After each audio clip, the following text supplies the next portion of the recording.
Hi friends! Today I'm going to be talking about my Jane Austen July TBR and also some recommendations. So this readathon is hosted by Katie, Claudia, and Marissa.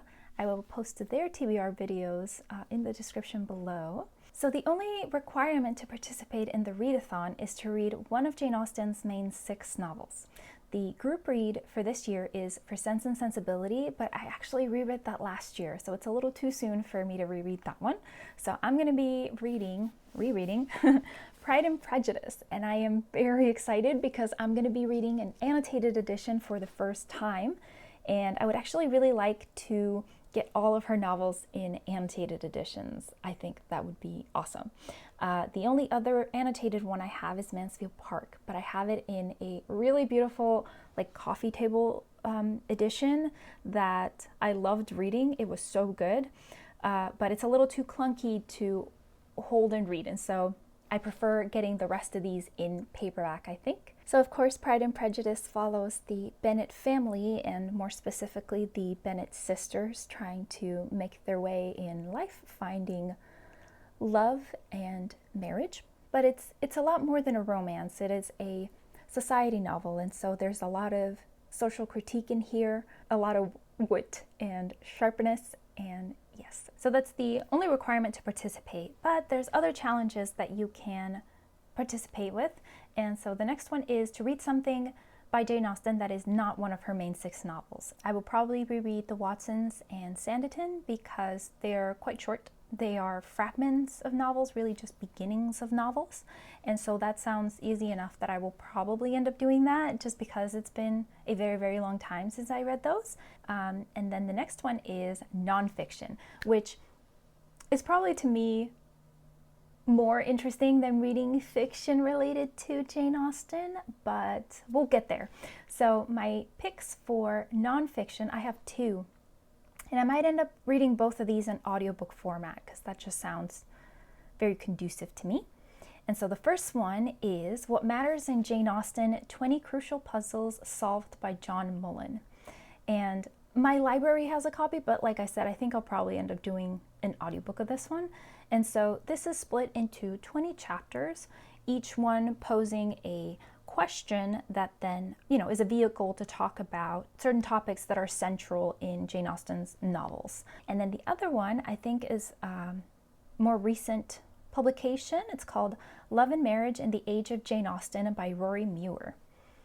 And so this one is all about marriage in Regency times. It explores everything related to marriage and romance and courtship. What were love and marriage like in reality for ladies and gentlemen in Regency England? Rory Muir uncovers the excitements and disappointments of courtship and the pains and pleasures of marriage, drawing on fascinating first-hand accounts as well as novels of the period. Yes, so this sounds very interesting to learn more about the pros and cons of marrying as a man or a woman, and then also what it was like for people who could not marry or chose not to marry. I think that will be very interesting to learn about as well. Okay, so the next challenge is to read a work of fiction inspired by Jane Austen or set during her time. And Katie did say that you can be flexible with this. And so the first book in this category that I am definitely going to read is The Trouble with Mrs. Montgomery Hurst by Katie Lumsden. So Katie's book is coming out later this month. It is going to be released on July 18th. That will be coming to me from the UK, and so I don't know that it'll get to me very quickly, definitely towards the end of the month, but I will definitely read that one. I am very excited. And she talked a little bit about her novel in her TBR video, so if you haven't seen that, you might want to check it out and you can learn a little bit more about it. But it is a novel all about a town and town gossip. It follows a wealthy man who is going to be marrying a woman who is a widow and has 3 children, and nobody in town knows who she is. And so of course this causes a lot of gossip and intrigue in the town, and I am very excited to read it. I don't want to know any more. Yes, so I will be talking about that one later in the month. Okay, so for some other fiction I might end up checking out, I have maybe something by Jill Hornby. I have Miss Austen, which centers on Cassandra, who was Jane Austen's sister, who famously burnt a lot of her letters. So this is all about her life after Jane's death. Or I might check out Godmersham Park, which follows Anne Sharp, who is a governess who is going to be working at Jane Austen's wealthy brother's house. And so this sounds like a really fun one too. She'll definitely get to meet Jane, I'm sure, and be that kind of outside perspective coming into the Austen family. So yeah. Or I might check out something by Georgette Heyer, who wrote a lot of Regency romances. And this one is more of a way for me to ask you guys, if you guys have a suggestion for me where to start with Georgette Heyer, please let me know. I would love some suggestions because she has a lot of books. And then the next challenge is to read a book by a contemporary of Jane Austen. And so my pick for this is actually a book that was published anonymously, and it is The Woman of Color, A Tale. So this follows an orphaned biracial heiress after the slave trade has been abolished. And so she's moving to England from Jamaica, and she has to fulfill her father's will, which gives her two choices.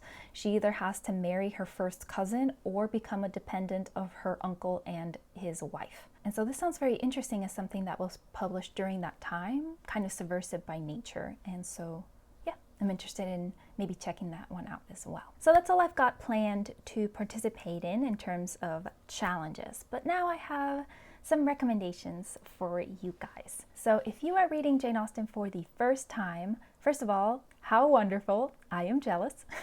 But my recommendation would be to just go ahead and start with Pride and Prejudice. I think it really sets the bar for the rest of her novels, and so it really is the perfect place to start.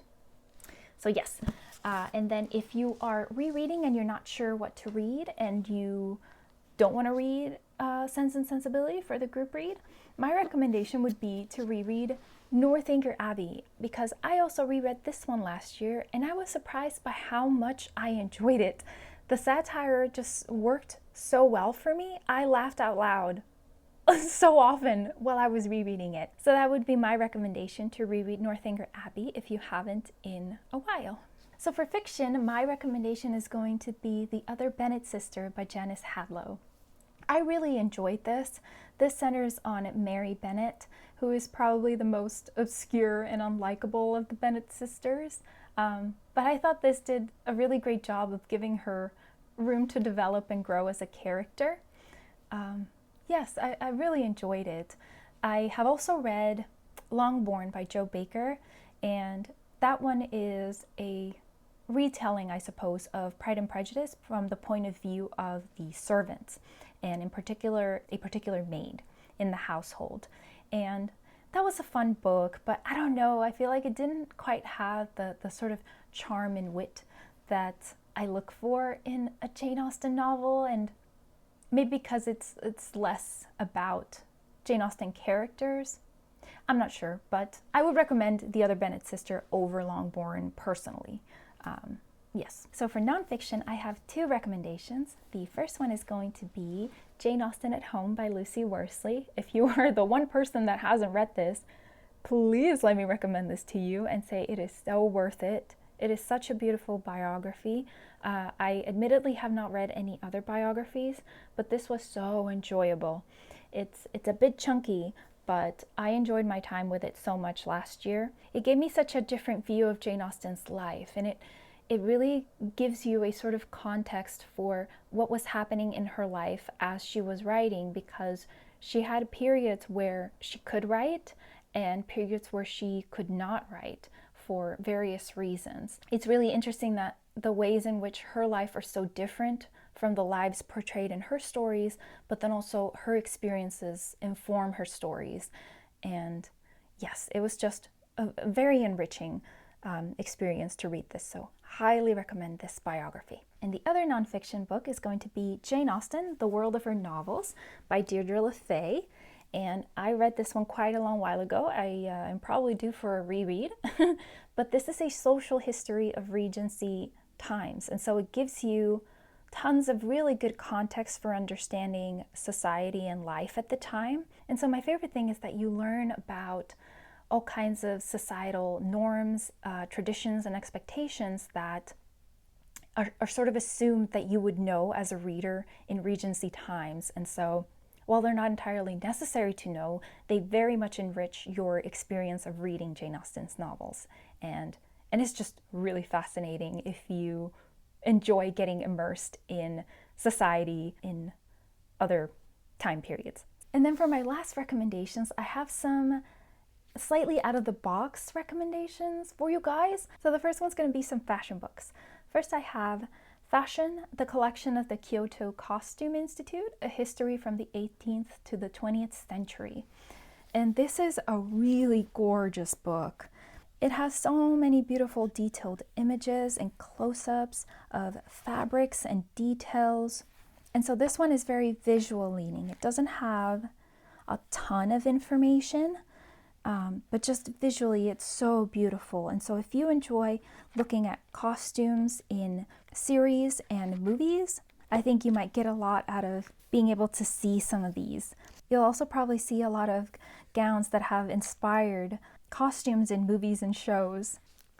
So yes, I think it's a really fun way to add something extra to your Jane Austen July. You can always get something like this from your local library. Whatever sort of, history of fashion type books they have can be really cool.